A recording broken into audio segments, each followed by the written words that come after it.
Tercer ciclo de ejercicios. Vamos allá. Sentadilla isométrica. Ponemos hacia la pared. Nos sentamos como si fuera un asiento acá. Manos aquí, la vista al frente, abdomen contraído. Pueden reposar la cabeza atrás si quieren.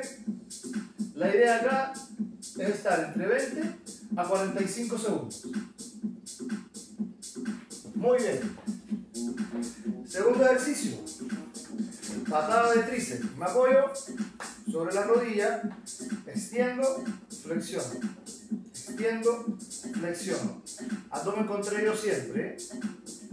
Bien, cambio. Extiendo, flexiono. Extiendo, flexiono. Y vamos con el último ejercicio. Tabla a brazos rectos.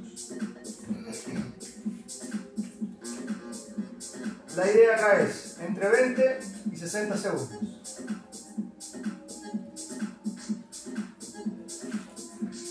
¿Ven?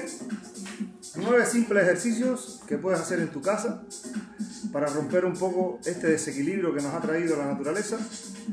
Fue para ti un día más Cubano Virus que espera acompañarte durante todos estos días que estemos en casa.